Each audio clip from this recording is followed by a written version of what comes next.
From the Arizona Daily Star and Tucson.com, this is the Wildcast.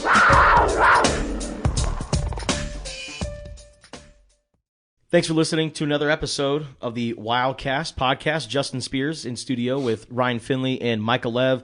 Another Arizona football week coming your way. The Wildcats got the Washington State Cougars coming off their big win over UCLA at the Rose Bowl. Kickoff for that game on Saturday is set for noon. Lev and I will be at Arizona Stadium, and it's going to be sunny out. It's football in November in Tucson. I'm excited for this game on Saturday. But, guys, more importantly, Arizona, with their win over UCLA, preserves their bowl eligibility. All they got to do is win 2 more games. Easy, right? Yeah, you guys were there. I was at home texting my younger brother, who's a UCLA grad, all sorts of funny memes and emojis while he slowly lost it. You guys tell me, what was that like? Just Saturday. It was cold.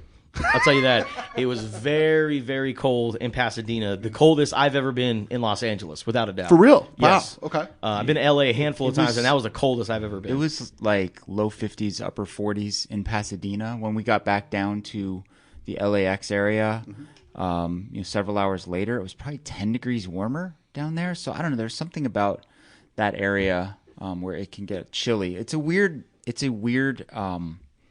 atmosphere at the Rose Bowl for regular season games. A lot of it is tarped off. And it was dark early. Wasn't like a crazy amount of buzz or hype, didn't feel like, for the Arizona matchup. And I think that played into the Wildcats' favor. Yeah. For sure. It's going to be different this Saturday at the Rose Bowl with USC coming in. They're a quote-unquote sellout, even though they're still tarping off portions. 40,000 empty seats. Yeah. Yeah, there can be 70,000 people there for this one. Okay. But like as it was unfolding, you get that feeling, right, Justin? Like, man, something could be happening here.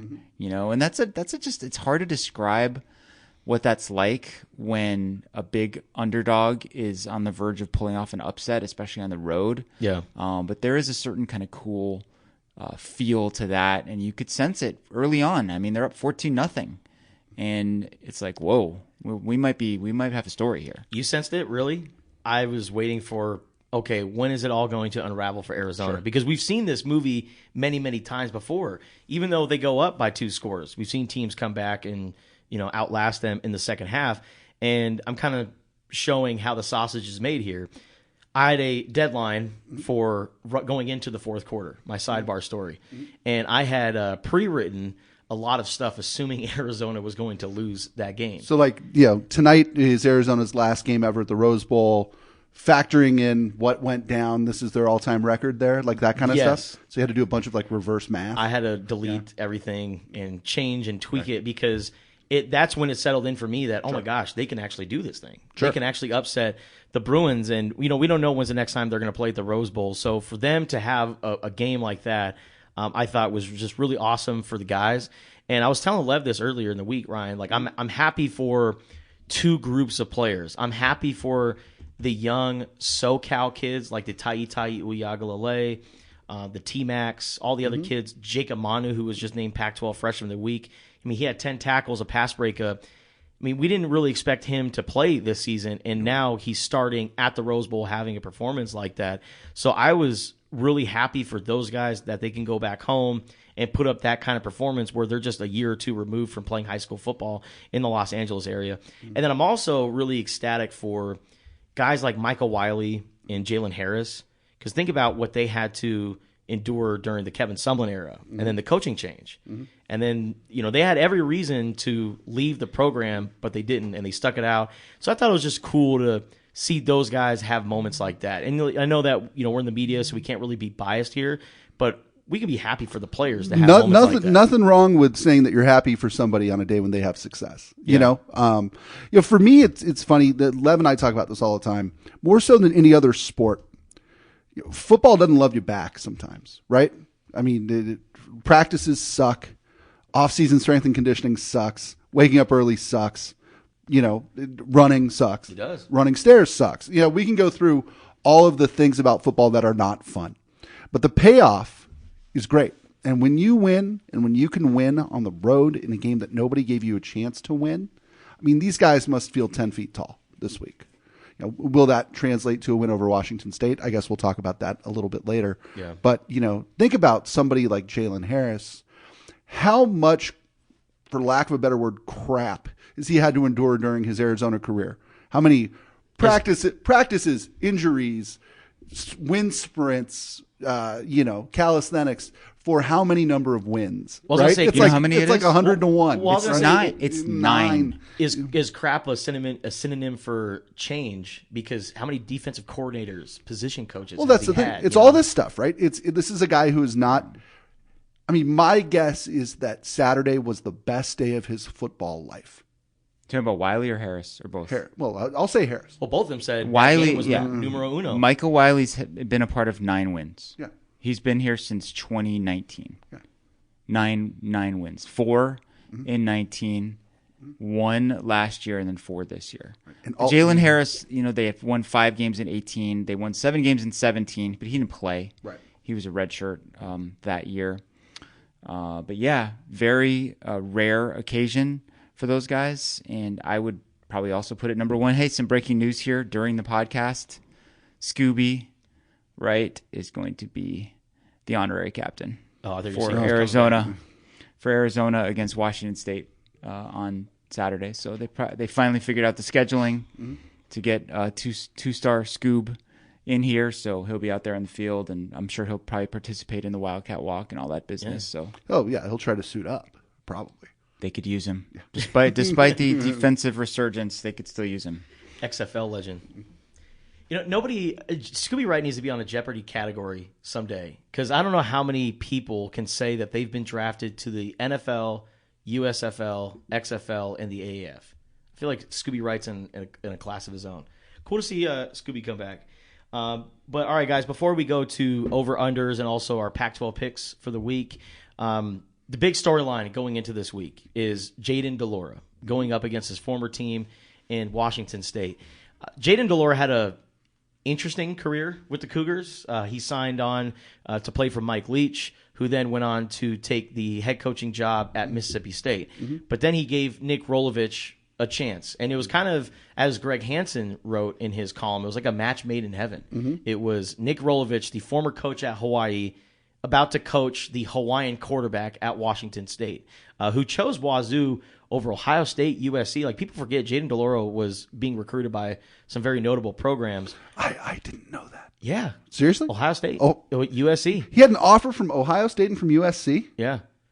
Good Lord. And chose Washington State.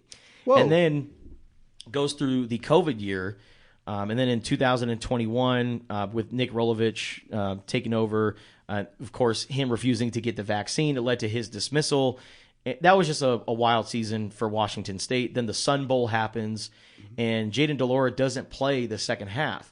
And a lot of people had all sorts of speculation as to what happened. They thought, oh, maybe with this new offensive coordinator coming in from Incarnate Word, that maybe he got word Cameron Ward was coming in and decided to quit on Washington State in the middle of that game. I'm not sure what happened there. So I asked Jayden de Laura, and he said, I injured my ankle. I got an x-ray. Trainers advised that I should not play in the second half, and that's that. So that's his side of the story. He's going to stick to it. Yeah, and he's got a big game against his old team here on Saturday. Yeah, it's a tough one. I mean, look, coaching changes affect everybody, right? It's not just the coaches. It's not just the staff. I mean, there was a trickle-down effect from Nick Rolovich deciding not to get his vaccine that led Jayden de Laura to Tucson, Arizona. I think might be the greatest thing that's ever happened to Jed Fish. This is a guy who we talk all the time about how important quarterbacks are.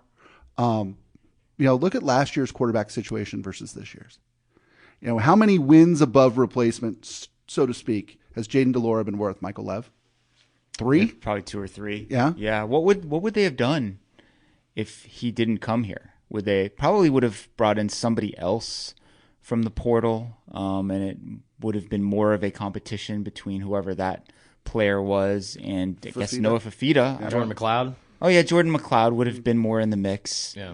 And Jordan decided to leave the program. But all due respect to Jordan and Will Plummer and Gunnar Cruz, this has been a huge upgrade. Yeah. No question about it.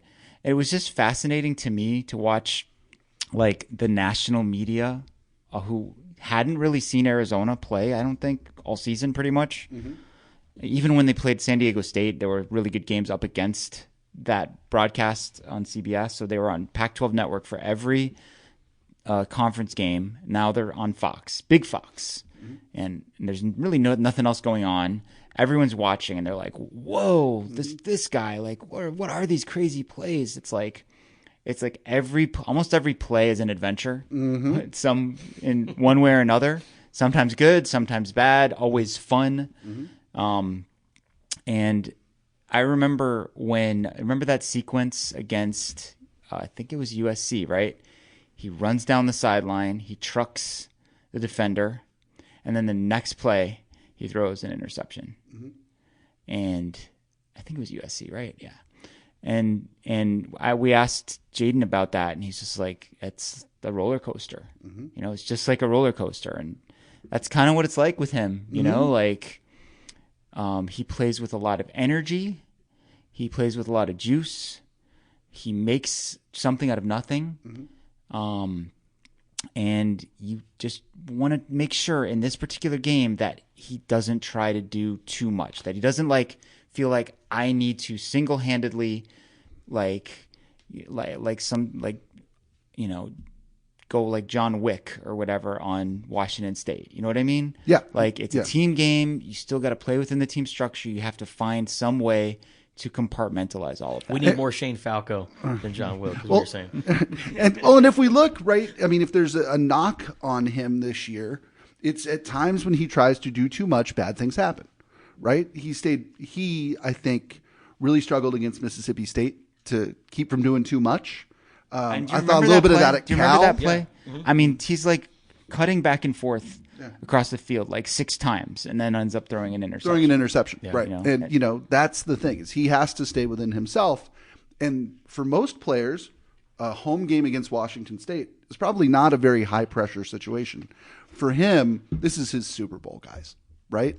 And, which Jayden de Laura are we going to see? Are we going to see the relatively under control but fun guy who beat North Dakota State and who beat UCLA last week and really looks good when he's not making mistakes? Or are we going to see somebody playing hero ball? Yeah. I mean, that's the question. Well, and this is the first game this season in which a former player is playing against their former team on the offensive side of the ball. Like USC, Hunter Echols, DN. Sure. UCLA, DJ Warnell, Tia Savea, defensive side of the ball. It's easy to go out there and kind of, as Don Brown says, solve your problems with aggression and go out there and play like a bad man. You can't really play like a bad man at the quarterback position. Not when you're a quarterback, right. Yeah. I mean, I think you can if you're a left guard. Yeah. I don't think you can if you're a quarterback. And, he has to make decisions with a clear head. And, it's and understand that it's a team game. If he throws for 400 yards and Arizona loses to Washington State, he's going to be miserable, right? Even if he has a great game. So it's you got to make sure you're doing the best thing you can to win. I think, real quick, going back to last week, I think that was part of UCLA's problem.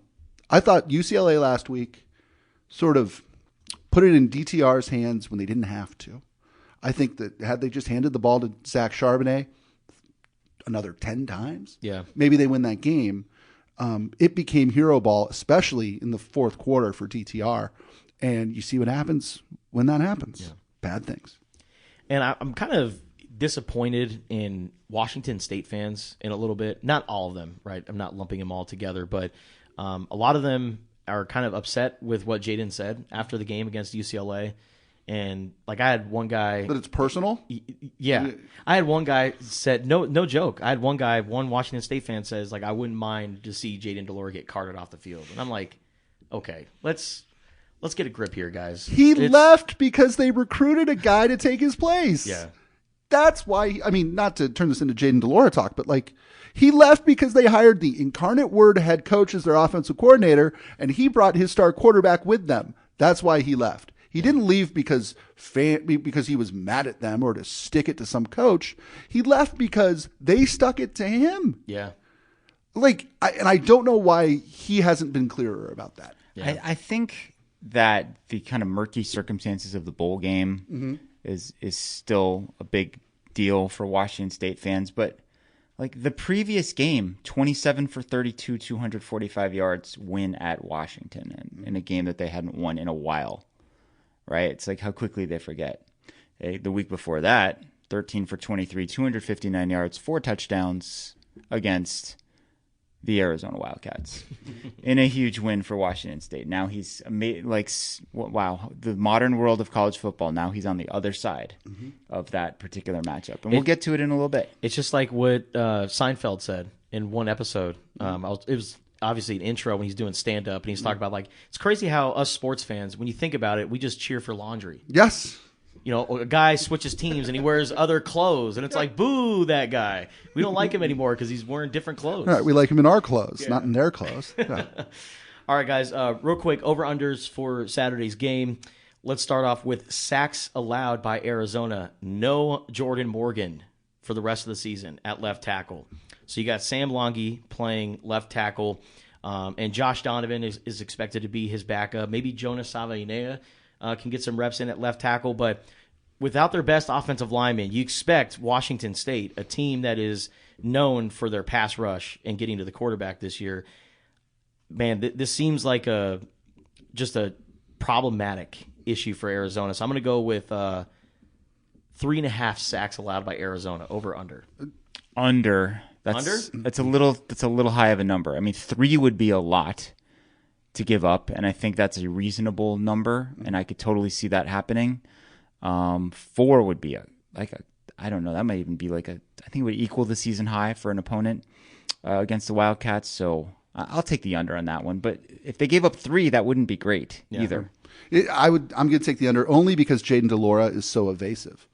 You know, I'll take the over on whatever quarterback hurries you want to put out there, but he's so evasive. I can't see him getting sacked that much. I'm going to go with the over. I'm a little concerned with offensive line and Sam Longy. He didn't have that great of a game when he was thrown into the mix at left tackle, so I'm a little concerned there. I know a week of preparation certainly helps, but Washington State is just so good at their pass rush in the front 7, and they showed that all year long. So I'm going to go with the over.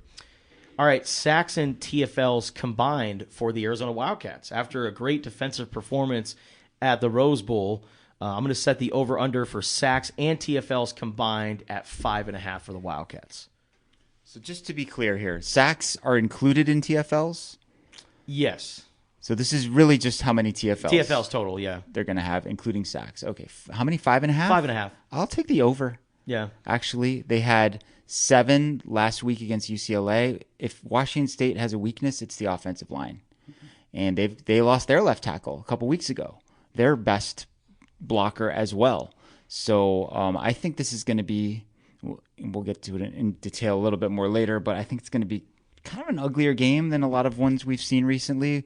I think we're going to see more good defensive play from both sides than necessarily offensive fireworks. So I'm actually going to take the over on that one. I like the way that the front is trending lately. Yeah, I'm with you. Agreed. I'm going to go with the over as well. All right, Michael Wiley touchdowns. This season, Michael Wiley has 5 rushing touchdowns and also 3 touchdowns through the air. He just seems to have a knack for finding the end zone in every single game. All he does is score touchdowns. So will he score a touchdown? 0.5. Yeah, Yeah, I'll definitely take the over on. I thought you were going to go with 1.5. Nah, 0.5. No, Wiley, he's the guy. And, we're recording this before our Thursday media briefing with Jed Fish, and I'm planning to ask Jed about Wiley. It's I feel like as media, as critics, as analysts, we often will talk about what somebody doesn't have or can't do, like Micah Wiley. He's not that big, Micah Wiley. He's not that fast. What does he do, though? He does everything well, right? He's reliable. He's a good blocker. He's a really good receiver. He's someone you can trust in all facets of the game. And I think Jed will say something to that effect when we talk to him a little bit later. But I like what Wiley has brought to this team. You know, it's funny. It feels like, Michael, we spent a month and a half talking about how many great running backs Arizona has. And as it turns out, it's kind of Michael Wiley, right? Mm-hmm. And some of it is injury. Some of it is Speedy Luke not being himself for most of the season. But, this is a guy who we probably overlooked as a group because the sort of new, bright, shiny objects were so exciting. He has been a dependable veteran presence on a team that really needs it, and really, really impressed. Yeah, give me the over. Who does he remind you of? Like he doesn't have like a great presence, like you Yeah, said, right. But I thought about Keola Antolin. Yeah, okay. Yeah, Like a little Keola- bit bigger like- than Keola was. Like but yeah. like Keola Antolin wasn't viewed as all Pac-12, best of the best when it comes to running backs in the conference, but he seems to do very well for himself at Arizona. No, I think that makes sense. It's funny. I think a little bit of Nick Grigsby. I think Nick Grigsby was Griggs was a little bit more explosive. I think, but I think that Michael Wiley's probably more consistent than Grigsby was. But yeah, again, a veteran presence who's really been appreciated this year, I think. Yeah, you have to look at too just the total body of work for him. He only has 507 rushing yards this year, and he missed one game, and you're like, that's not that great. But he also has 251 receiving yards, so it's 758 yards from scrimmage. As you mentioned, he has 8 touchdowns. He's averaging 5.4 yards per carry, 9 yards per reception. That's really good production. By the way, good. All he does is score touchdowns. Reference from earlier. I like that. Thank you. Is that Chris Carter? That's Chris Carter. Chris Carter. Chris Carter. Yes. All right, touchdowns by, speaking of touchdowns, Jayden de Laura, 2.5 touchdowns. Total. Passing or total or crossing the counted goal line. Total touchdowns, rushing and passing, 2.5. Over. Come on. Come on, man. We sure about that? Well, one of them will be a pass to Michael this one's Wiley, tough. getting both of our overs. This one's tough. Yeah, I'll lean over, but it's gonna be tight. I think it'll be 2 or 3 because I think a little bit more of a low scoring game. But yeah, if he throws one to Wiley, then we'll hit both. Is this a game where first 1 to 30 wins? You think? And we'll see soon. All right, we'll Justin, find out when we during our have our picks. predictions. All right, how about attendance for a noon kickoff at Arizona Stadium? You trying to get us in trouble, Justin? What's going on? Yeah, go ahead. 42,000. Over or under? You gonna take the under? I'm going to take the under also. taking El the under. Tour de Tucson's really that big of a factor, huh? Well, I mean, a lot of people. so here's the thing. Near want downtown. hey, you want to talk about a trap game? I mean, we can get into that later. You've got ASU here in 6 days, right? After Washington State, right? Because Yeah. it's a Friday. ASU in 6 days at the same time. 1 p.m., right? 1 p.m. 1 p.m. Yeah, I know what you mean. And there's an afternoon game 6 days later. I think that your casual fan will sit there and go, we'll just go see ASU next week. Oh, yeah. That's my argument. I think that that's silly. Yes. Because if Arizona doesn't win Saturday, the ASU game means significantly less, right? Like you can't play for a bowl game unless you win Saturday. But that is their bowl game. No, bowl games are bowl games. Yes. It's it's important. The bowl game's really Yes. important here. So yeah, I would like to be wrong, but I would be surprised if there were more than 32,000 fans in the stands. The seats. best thing that Washington State can hope for is that there's just no buzz in the building, and it's just kind of a flat kind of atmosphere. And I'm afraid that it might be. I mean, it seems like they're really pushing hard through social media, email campaigns, etc., to get people to come to this game because it's like Ryan said, if you're going to go to one of the last 2, you're going to go to the ASU game, right? I mean, that's the rivalry, day after Thanksgiving. Besides the Jayden de Laura storyline, there isn't like a crazy amount of buzz associated with this matchup. I mean, Gunnar Cruz is playing against his old team. This is The true. 4th-string backup This is quarterback. Isn't that funny? Arizona, back-to-back years, got former Wazoo quarterbacks. All right, so I'm going to go with the under. In terms of, like you said, butts and seats, I think announced attendance will be 43,000-ish, but I think it'll be closer to 38 to 40,000. Okay. And that's really being generous. All right, now let's move over to Pac-12 picks for the week. Ryan Finley is currently leading against the spread, 33-26. That is his record. And Lev and I are tied, 27-32. Lev has clawed his way back to the standings. We're all above 500 last week. We all went. Now comes this week, which is a totally different animal. Last week was all like huge home favorites. This week, the games are all over the map. It's rivalry week a couple of places also. Yeah. Which I think further complicates things if we're trying to pick winners here. So, lots going on this weekend. All right, let's start off with number 23 Oregon State versus Arizona State. Okay. The Beavers are 8-point favorites in Tempe. Who do you guys like? I am going to go with the Sun Devils to beat that 8-point spread and just make this game difficult on the Beavers. I think that Oregon State's going to find a way to win because they generally do that under Jonathan Smith. Weird game last week for Arizona State. They were down 28-0 at halftime, and they didn't give up. And they scored 18. They scored all 18 points in the second half of the game. Had a quarterback switch again. I don't know exactly what's going on with that situation, but I just like how hard they're playing under Sean Iguana, whether he ends up being the coach or not. It seems like they have been very determined to play with effort and not concede in any of these games. It's senior day for many of the Sun Devils. I think they'll get up for the game for that reason. So I've got Oregon State winning, but ASU covering. Give me the Beavers. I mean, this strikes me as a game they should win. I know it's senior day, but this has not been a vintage ASU team, even when they do play well. I will take Oregon State to both win and cover. I'm going to go with ASU to pull off the upset over the Beavers. Ooh. I think with it being senior day, with it, also I believe it's homecoming too, and it's a gold out. There's a lot of going into this game, and I think that. Wait, hold on. It's a gold. Okay, gold out. Can I change my pick then? Sure. Because it's a gold out. I'm kidding. Sorry. Go ahead. Sorry. Go ahead. But I think Trenton Bourget will come back, kind of play well. I feel bad for his brother, Trayson Bourget. God, did you watch that game last night? Oh, I was cold for him. I broke out the hand. I was playing a softball game Monday night. I broke out the hot hands, and it was like 52 degrees. Yeah. Playing in 20 degrees and snow. Yeah. Oh, good like Lord. You can legitimately build a snowman on the field. It was an ugly game. I was cold watching it. Yes. Trenton's going to have much better weather this week than his brother. That's very true. You can't shovel sunshine, as someone once said. So I think that Sean Iguano, it's just, I mean, didn't Arizona win their senior day with Tim Kish as their interim head coach in 2011? They did. Was it Louisiana Lafayette? They did, yes. I think Oregon State's a much better opponent than Louisiana Lafayette, but I'm going to go with the ASU Sun Devils to pull off the upset, setting up a pretty interesting territorial cup next week.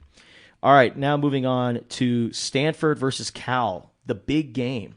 I learned a lot watching an E60 on this game a couple days ago. It was actually on the flight home from Pasadena, Lev.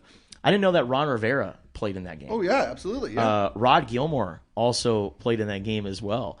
There was so much, and I also didn't know that they practiced rugby. Lev, you were the one who brought it up to me, and they talked about it in that E60. All season long, they would practice rugby pitches. So like that, just a goofy warm up thing they would do on their Sunday evening, walkthrough. And they call it grab ass. And they called it grab ass. And they would just pitch the ball around. It's like they prepared for that moment. I don't think anything's going to happen this weekend in the big game in Berkeley. Little game. They should just let each band onto the field at some point in the game just to kind of just spice things up a little bit, and what's otherwise kind of a dull matchup between two of the bottom feeders of the league. 4.5 point favorite for the Golden Bears. I like that idea. I'm going with the Bears to win and to cover. Stanford, it's a very bad team this year. The game's in Berkeley, so I'm going to go with the Golden Bears to win by a touchdown. Yeah, I'm also going to go with the Golden Bears to win and cover. I've seen the line a little bit higher other places, so I'll happily take it at 4.5.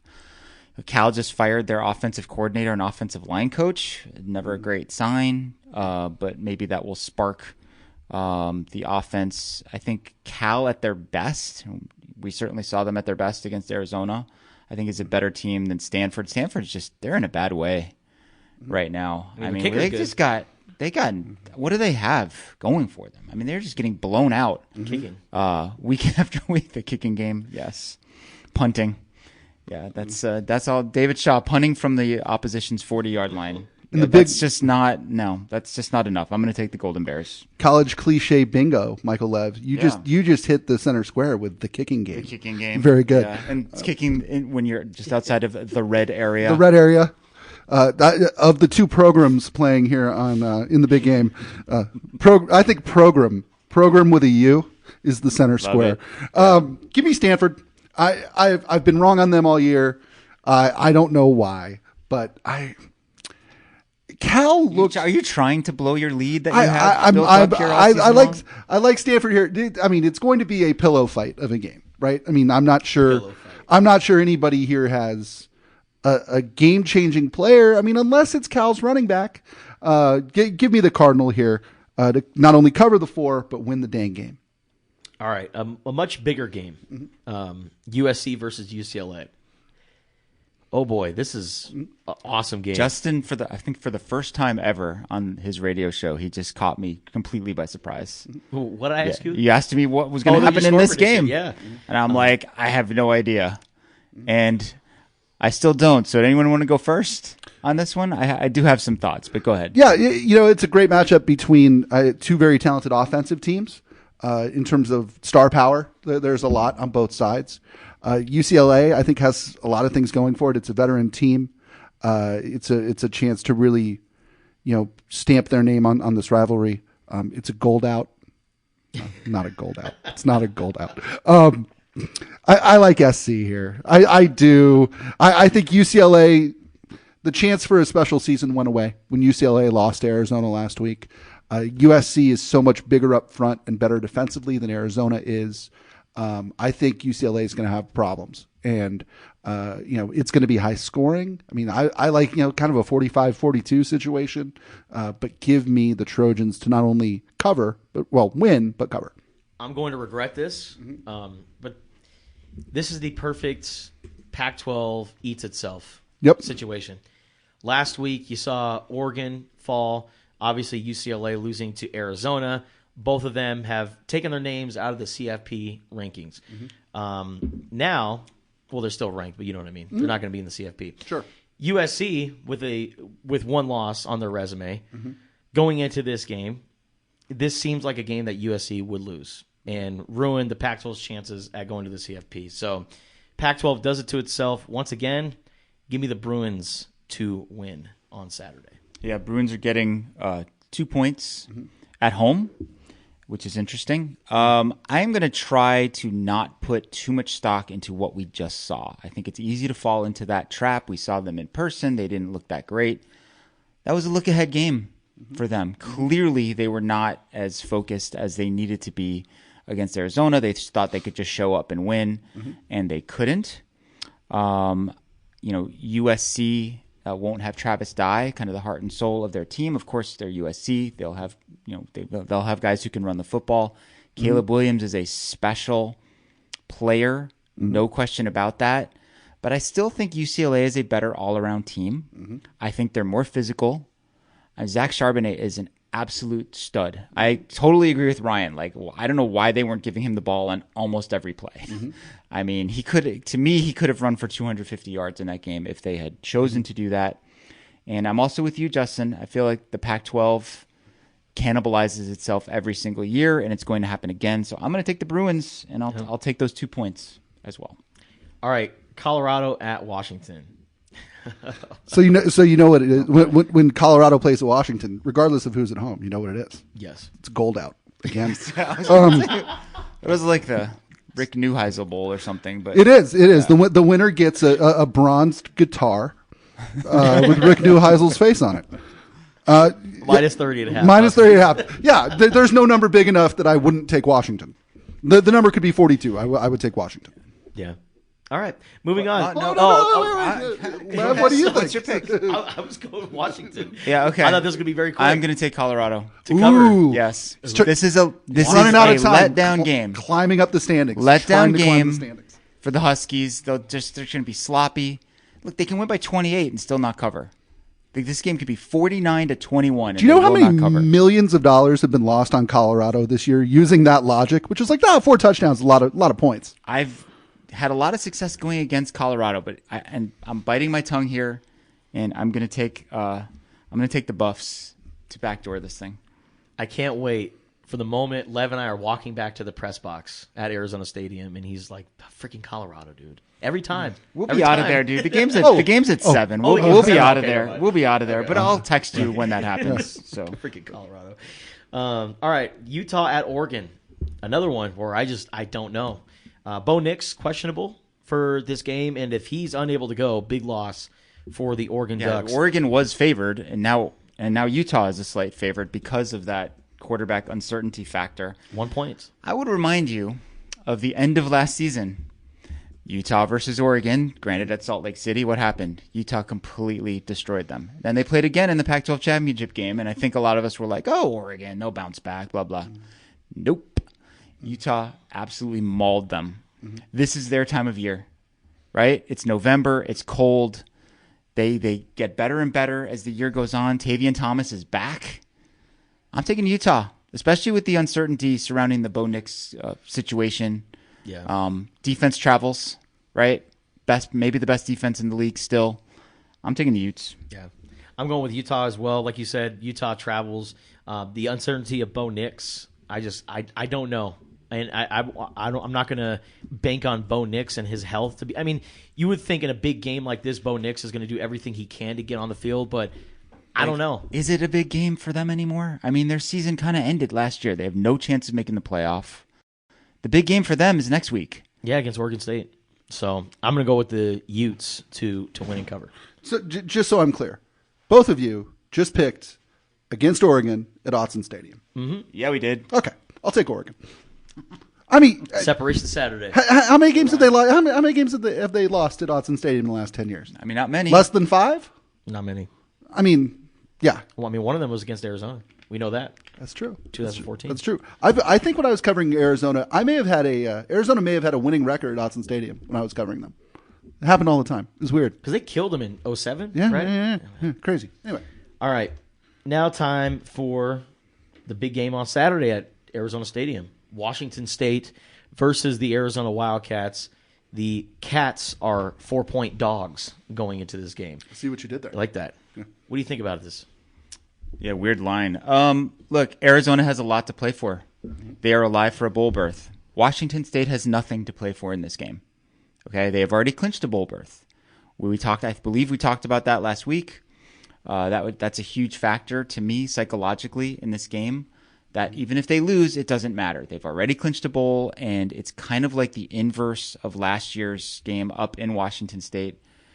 Arizona had nothing to play for. They'd already ended their losing streak. They were looking ahead to the Territorial Cup. I can see Washington State, despite the Jayden de Laura factor, kind of looking ahead to the Apple Cup in this one and just enjoying the sunshine. One of their players, Brennan Jackson, was at the very end of his little media availability this week. He was talking about the weather. He's like, "Oh, what is it? 68 down there? It's going to feel like 100." You know, I'm like, that sounds nice, but if you're just sort of standing there enjoying the sunshine, not focused on the task at hand. It's going to feel like 100 for Tucsonans. It's 68, but it feels like it's 40. Yeah, I think the current forecast is 72. I mean, just going to be ideal conditions. I like Arizona to win this game outright. And you asked before, first one to 30. My score is actually Arizona 30, Washington State 23. Okay. Which, by the way, is way under the total, which I believe is 63. Yeah, that's... So I've got this at 53. I think it's going to be a little bit more of a low-scoring game than we're accustomed to. Ryan? I don't think that we can say Jayden de Laura is motivated to win this game, but Washington State isn't. There's been a lot of bulletin board material for if you're Washington State in the last week. So no, I don't think that the Cougars are going to be overlooking Arizona just because the Apple Cup is next week. I think that both are actually pretty good teams. I mean, I think these are two programs that are trending in the right direction as we enter the final 2 weeks of the season here. I like Arizona to win the game. I think they're going to win by 3. So let's go Arizona 42. Washington State 39. Wow. Shootout game. So, and you're getting points. My point is, exactly, yes. That's wow. That would be fascinating if it was that high scoring, because that's just not been Washington State's kind of brand of ball, except when they played Stanford. Well, but here's the thing. 52. Again, if we're forgetting about what we saw last week, I think that Arizona's defense might still be a problem. It's not great. Right. It just needs to be good enough. That's true. That's true. This is tough. Arizona has beaten Washington State once at home since 2009. The game was in 2017 when Arizona won 58-37. That was, of course, when Mike Leach was head coach of the Cougars. I don't know. This is very tough. At the start of the season, I actually did my record prediction, and I had Arizona going 6-6 and squeaking into a bowl game. But the more I've thought about this game, guys, the more I don't like Jordan Morgan being out at left tackle. And I think about Washington State and what they're good at. They're going to punch you in the mouth. They went on the road and out Wisconsin earlier this year, right? Dan Henley, where is he at in the Pac-12 Defensive Player of the Year race? He's in there. I think Tuli Pelotu from USC is going to win it, but he'll be first team All Pac-12. Yeah, Dan Henley's the goods. Really good player at Washington State. Great linebacker. I think he might have close to 15 tackles this game. I think he's just going to be all over the place for the Cougars. He's one of the leaders in the Pac-12 and TFLs. We thought last week was a game that Arizona was going to get exposed because UCLA runs the ball. The Bruins shied away from running the ball. The Cougars can't shy away from their great defense playing solid up front. So, man, as much as it would be cool to see Arizona get a big win and preserve their bowl eligibility, I'm going with the Cougars to win this game. But I like the Wildcats to keep it close. I'm going to go with you, Ryan. I like I like it to be a field goal game, but I'm going to go with Washington State, and I think it's going to be 30-27. First 1 to 30 wins. Awesome. All right. That'll do it for our game predictions. Don't forget to check out our coverage on Arizona Washington State on Tucson.com and the Wildcaster app. And please subscribe, rate, and review the Wildcast podcast wherever you listen to podcasts. Arizona Washington State, noon kickoff at Arizona Stadium.